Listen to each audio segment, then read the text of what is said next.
Thanks very much. Just a word about myself. I'm a philosopher, originally from the US, New York.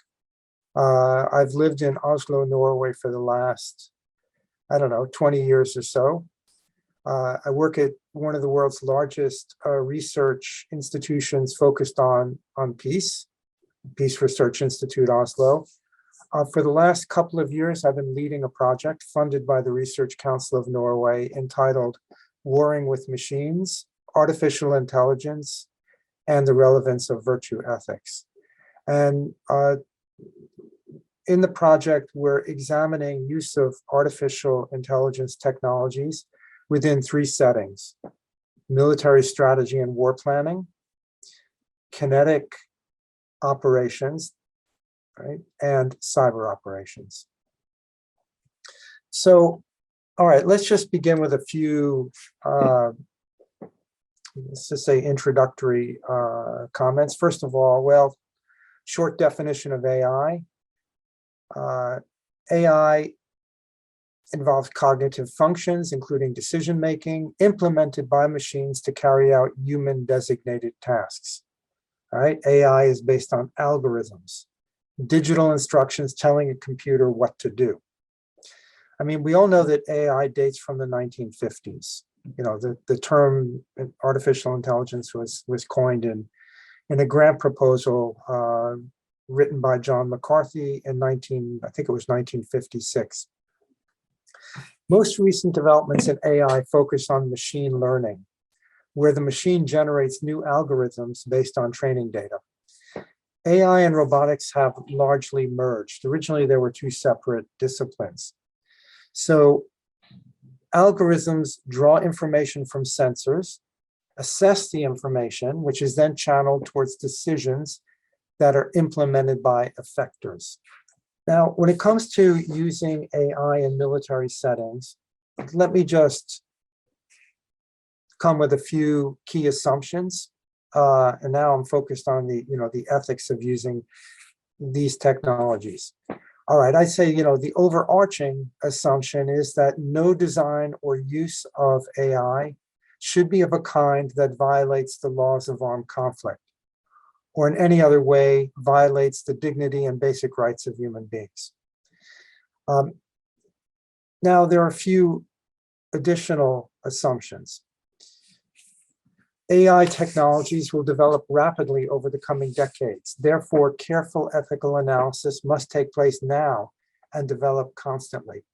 I mean, we're facing a big problem nowadays in as much as the technological developments happen much faster than the ethical assessment of these developments.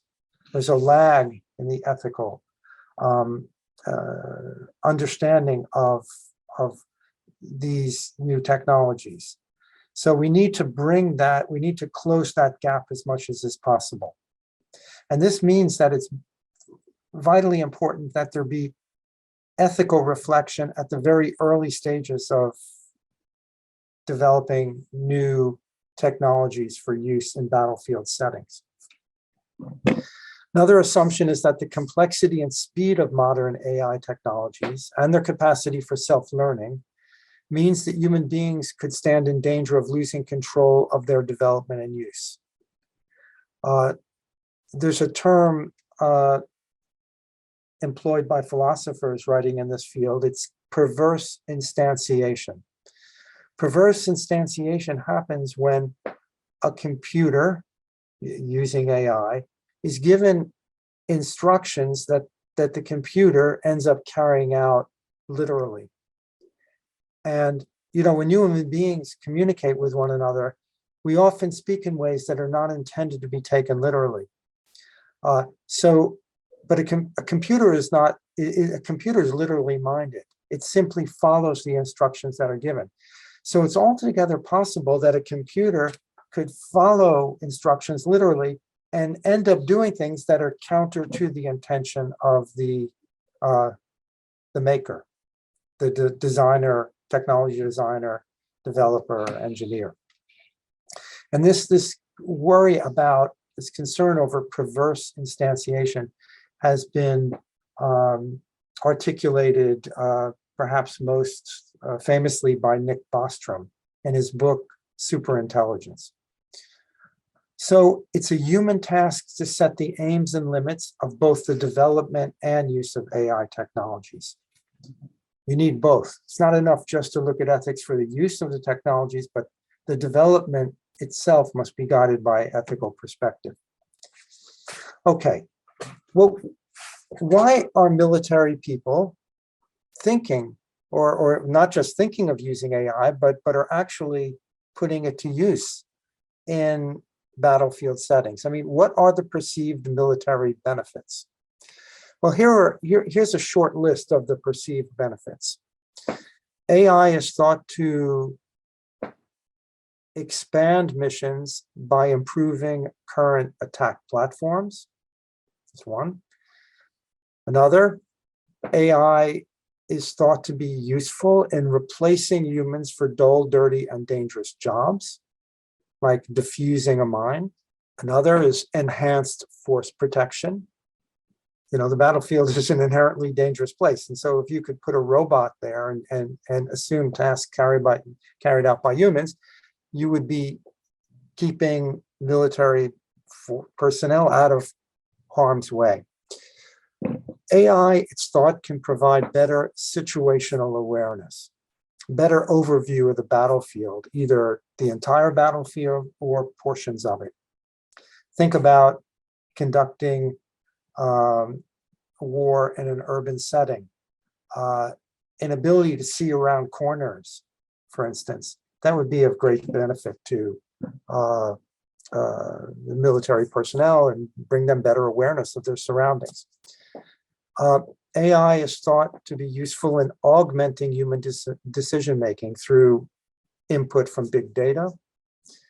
AI is thought to be useful in replacing human decision-making, especially in settings where speed is vital. Some AI-based technologies for decision-making, particularly, for instance, in cyber operations, can operate at a much faster rate than human reasoning. So if you have a human being, a human operator up against a machine operator, the machine operator has an edge when it comes to speed. So the trend then would be to have machines face off against machines. The machines making the operational decisions. AI can enable operations in settings where communication links are challenged or inexistent. So for instance, in deep undersea, it's hard to get a secure, well, hard to get a good communication link. So it would be useful to have a machine that could operate with an autonomy in that sort of setting. But the same goes in a battle space where the adversaries will be trying to penetrate each other's communication links. And so having autonomous weaponry that don't depend on constant communication links can be an advantage. Finally, it's worth noting that AI can bring cost savings to the battlefield. So for instance, there's, in the current conflict, there's been the use of drones, unmanned aircraft. It actually takes quite a few human personnel to remotely operate a drone. It can, depending on the nature of the operation, it can take up to 100 personnel. That's really expensive. So if one could have a drone operate autonomously, in other words, making the both identifying targets and making the decision on which targets to fire on, that would result in great cost savings. So these are the perceived military benefits. And just mentioned Ukraine. People are now speculating how will the current war impact on the societies that are engaged in the war, but also how will it impact on Russia? And Putin came out with this famous, much cited phrase: "The nation that leads in AI will be the ruler of the world." Russia made developing AI military technologies a priority. I mean, that's in its stated military strategy. Well, as a result of this conflict, that aspiration is going to be set way behind, because as we all know, there's now a brain drain from Russia. And anyhow, Russia was never particularly um, independent when it came to developing AI technologies, which requires a very vibrant commercial sector, which it does not have in this field. Okay, so when we talk about AI technologies, it sort of in the military setting, it kind of follows what you can call 5 clusters, and these are the AI applications can be organized more or less around these 5 types of applications. Okay, so we've got AI applications that are involved in swarming. Basically swarming involves lots of miniaturized robots that can be very small. They can be drones of 10 centimeters that are launched in large numbers and engage in coordinated attack or defense operations. Another cluster are cyber operations. Another cluster are intelligent munitions. All right, and these are sometimes referred to as fire and forget munitions. And these are actually being used in Ukraine, mainly on the Ukrainian side, and have been quite effective. These are often handheld devices. Okay, then there's digital misinformation operations. And finally, C6ISR, command control, communications, computers, cyber defense and combat systems, and intelligence, surveillance, and reconnaissance. There's a cluster of communications related technologies. What's an autonomous weapon system? Well, AI enables new levels of autonomous functioning for weapon systems, both in decision support and decision making.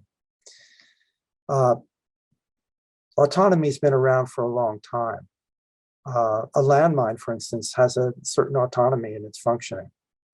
But AI enables, very more elaborate, more complex, more functional forms of autonomous functioning. Autonomy is the ability of a machine to perform an intended task without human intervention, using interaction of its sensors and computer programming with the environment.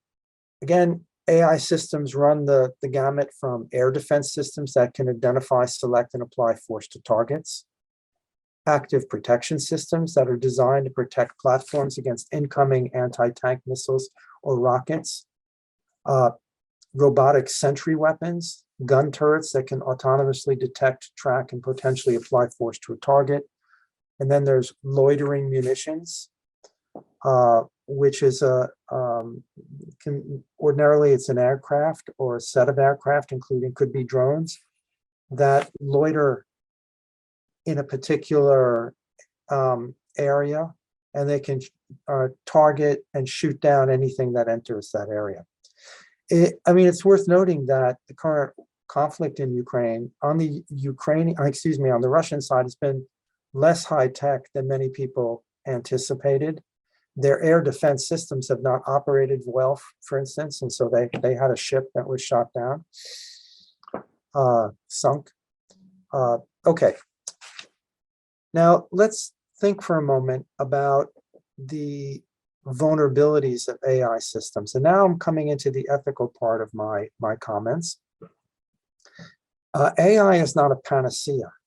It's not all and only about battlefield benefits. It also carries with it some disadvantages, some drawbacks. Okay, here are a few. AI can lead to an amplification of errors. All right, so in automated systems, the errors that do happen can cascade through multiple subsystems almost instantaneously, often taking down broad swaths of seemingly unrelated operations. And so it's not like an ordinary, you get one soldier on the battlefield who makes a mistake, that can have serious consequences for a small number of people. But it's very rare that you get one battlefield mistake by a single military person having wide consequences. Well, with AI, a mistake could have very quickly enormous consequences because of what I've referred to here as this amplification of errors. Okay, then there's another problem that can arise with the misalignment of software and real-world tasks, right?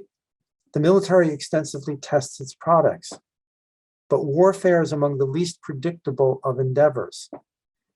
The timing, locations, and circumstances of use, even the characteristics of adversaries and users, are highly variable, and at best are imperfectly foreseen. So that the software that you've designed may not fit the real world tasks. And it's very hard to try out the software in a real setting beforehand. There are real serious problems that can arise from AI-human miscommunication. AIs and humans are two different sorts of cognitive agents. All right, humans are usually good at conveying our aims to one another, but understanding one another's aims will nonetheless depend on subtleties of context that even sophisticated AI devices have difficulty grasping. And this is the problem of perverse instantiation that I mentioned earlier. And of course, there are big problems around adversarial AI. Machine learning depends on data streams that can be altered by an opponent, even in the absence of communication links. All right, and this can happen through input attacks and poisoning attacks. All right, there's a big debate about whether autonomous weapon systems are moral or immoral. And you could line up the arguments about the morality of AWS, autonomous weapon systems, also called LAWS, LAWS, lethal autonomous weapon system. You can line them up, according to arguments for the use of such weapon systems and arguments against. And now these are arguments that have been put forward by ethicists. Okay, what are the arguments in favor of using autonomous weapon systems? Well, having a machine take targeting decisions, well, that can eliminate the sway of emotions, that can lead to less brutal warfare. In combat situations, human beings often act under the sway of really powerful emotions like rage, panic, and so forth. And so, atrocities happen on battlefield, sometimes by concerted strategy, but sometimes because people lose control of their emotions. And they do things that they wouldn't otherwise have done if they'd been able to maintain a calm demeanor. But the battlefield is not a setting that lends itself to the maintenance of a calm demeanor. So, and a battlefield robot would not be susceptible to the distortions that come through emotion. Autonomous weapon systems can allow one to radically increase targeting accuracy. When you're on a battlefield, it's not always easy to shoot straight, especially when you're, in close quarter combat. Machines could, in principle, engage in more precise targeting, and this would lead to fewer casualties. Civilian casualties, bystander casualties.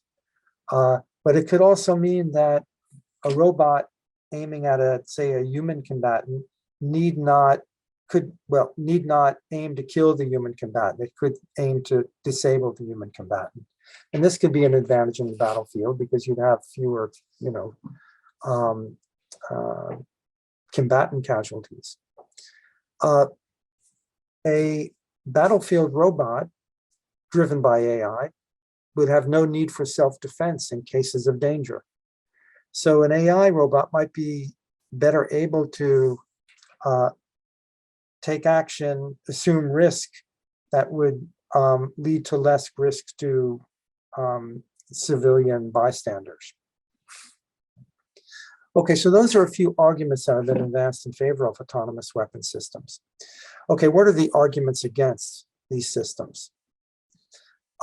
Well, emotions are not only a negative in battlefield settings. Emotions also constitute a crucial part of proper moral reasoning. Emotions help us discern what's right and wrong in everyday life, but also in battlefield settings. And there's a place even on the battlefield for mercy, knowing when to stop, being able to detect when the adversary is seriously wounded, or is, if for any other reason, might be someone deserving of mercy. So computers not able to experience emotion of that sort. Then another argument against the use of lethal autonomous weapon systems is that the contingencies in war are so complex. All the different possible combinations of events and factors, they're so complex that they could never be fully and completely programmed into AI-based systems. Right? And that's why we have something that philosophers refer to as prudential judgment. Human beings' a capacity to make decisions on the sly, often with imperfect information, and in situations that are new, that have never happened exactly in that way before. People argue that allowing machines to make targeting decisions would violate human dignity. There's something about being killed by a machine which would debase human beings.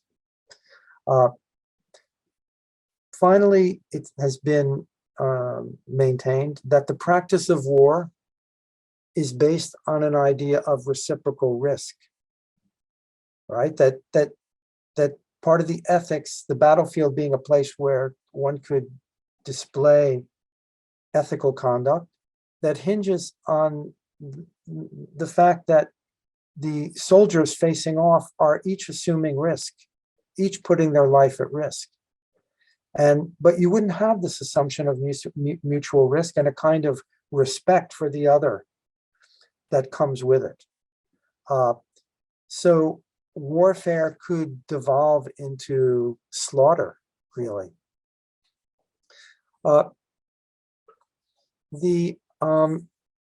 Finally, use of autonomous weapon systems in battlefields could lead to what one author, Stuart Russell, has referred to as scalable weapons of mass destruction. I mentioned swarm warfare earlier. You could conceivably launch a swarm of weaponized drones of 10 centimeters or smaller dimensions. They could be set out in thousands, conceivably even millions. And unlike current weaponry, like a nuclear weapon that that can kill thousands with one blow, a nuclear weapon is not targeted at any single individual. Whereas these scalable weapons of mass destruction, miniaturized robots, weaponized, they could fan out across the globe and target specific individuals at a massive scale. So genocide would be possible in ways that it is not today. So, all right, I need to wrap up now, but a key to the ethical resolution of this conflict of principles, these arguments pro and con, I think, is that human beings must maintain meaningful human control over the development and deployment of AI-based weapons. How human beings can maintain that meaningful control and what it consists in, well, we can take that up a bit more in the discussion. Thanks very much.